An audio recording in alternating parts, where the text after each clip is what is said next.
मध्ये काय घडलेलं आहे या सगळ्या संदर्भातली माहिती जी आहे ती देतीलच, परंतु त्या या सगळ्या चर्चेमधनं खरंच काही तोडगा निघतोय का आशुतोष आणि मनीष सिसोदिया यांच्या चर्चेमधनं? अर्थात ते दोघेही नेते मंडळी गेलेले आहेत जे पी नड्डा यांच्याशी चर्चा करायला. जे पी नड्डांच्या मध्यस्थीतीने या आंदोलनाचा तोडगा निघेल का आणि हे आंदोलन आज इथेच शांत राहणार का, उद्यापासून पुन्हा या आंदोलनाची तीव्रता जी आहे ती वाढत राहणार का, हे देखील पाहणं तितकंच महत्त्वाचं ठरणार आहे. व्हिडिओ जर्नलिस्ट विनोदसह अक्षय मंकणी, TV9 मराठी, नवी दिल्ली. तर या सगळ्या घडामोडींवर आपले सगळेच प्रतिनिधी लक्ष ठेवून आहेत. कोकराझ जनता पार्टी संसदेवर धडक मोर्चा काढण्यावर ठाम आहे. अगदी जंतर मंतरवरून हा मोर्चा निघणार आहे, मात्र वाटेतच या ठिकाणी प्रचंड गर्दी झाली आणि इथेच हा मोर्चा थांबलेला आहे, कारण पोलिसांनी या मोर्चाला परवानगी दिली नाही. तसा जंतर मंतरवर इथून जो संसदेकडे जाणारा मार्ग आहे त्या सगळ्या ठिकाणी पोलिसांचा सारे लोगों ने देखा कि कितनी नीच और गिरी हुई सरकार है ये। एम्बुलेंस को स्टेज तक भेजा जानबूझकर स्टैम्पीड क्रिएट करने के लिए, एम्बुलेंस को यहाँ तक भेजा यू टर्न लेने के लिए। स्टेज तक इतने भारी भीड़ होने के बाद भी दिल्ली पुलिस ने नरेंद्र मोदी के इशारों पर, अमित शाह के इशारों पर एम्बुलेंस को स्टेज तक आने दिया और यहाँ पर स्टैम्पीड क्रिएट करने की कोशिश की। एम्बुलेंस के अंदर जो लोग बैठे हुए थे वो बैठकर अंदर हंस रहे थे। अगर यहाँ पर स्टैम्पीड होता, किसी की जान चली जाती तो क्या होता? सरकार इतनी गिरी हुई और नीच है कि जानबूझकर स्टैम्पीड की सिचुएशन क्रिएट करना चाहती है।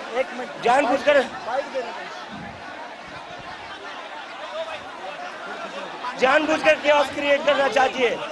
एम्बुलेंस, खाली एम्बुलेंस भेजी गई।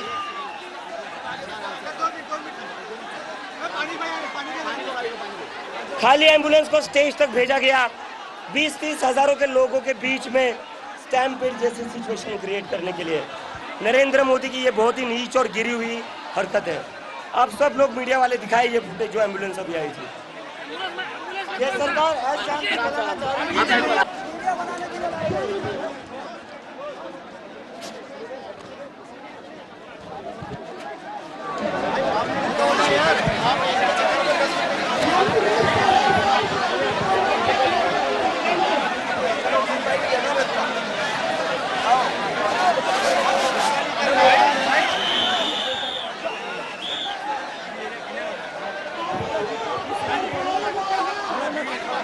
असे आंदोलन कधी पेटवण्याचं काम नाही केलं। एक विचार असा आहे जो माननीय पंतप्रधान मोदीजींना डॅमेज करण्याकरता, देवेंद्रजींना डॅमेज करण्याकरता असा एक समाजामध्ये गट निर्माण झाला आहे, ज्या गटाला दिवसभर हे काम करायचं आहे।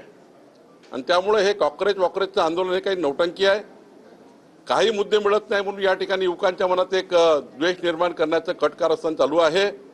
पण या ठिकाणी मनस्तापामुळे काही युवक त्या ठिकाणी सहभागी झाले, कारण मनस्ताप झाला आहे नीटची परीक्षा रद्द झाल्यामुळे।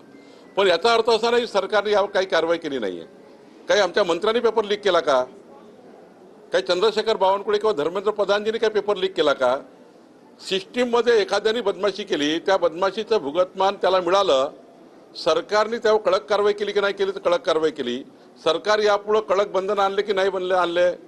योग्य पद्धतीने नीट घेतली की नाही घेतली?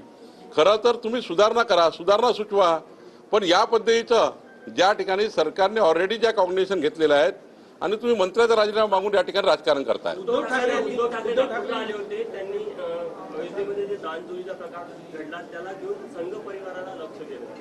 असं आहे, अनेक मंदिरामध्ये कधी कधी चोरी होतं। आता मुंबईच्या सिद्धिविनायकामध्ये जेव्हा चोरी झाली होती तेव्हा कोण अध्यक्ष होतं? कुणाचा अध्यक्ष होता? उद्धव ठाकरेंचा अध्यक्ष होता। मग तेव्हा उद्धव ठाकरेंचा राजीनामा मागितला का आम्ही?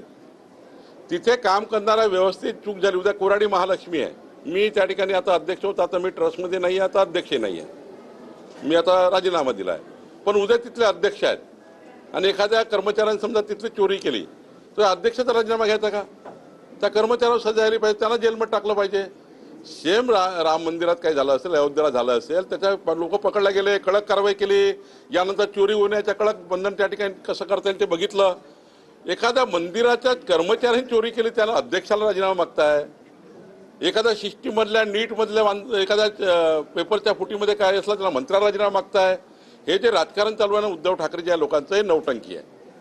आणि त्यामुळं जेव्हा तुम्हाला भगवान प्रभू रामचंद्राच्या दर्शनाला अयोध्येला जाण्याकरता प्रतिष्ठापनेच्या दिवशी निमंत्रण होतं, त्या दिवशी मताच्या लागून चालण्याकरता महाराष्ट्रातले मतं कमी होतील म्हणून त्या ठिकाणी तुम्ही गेले नाही.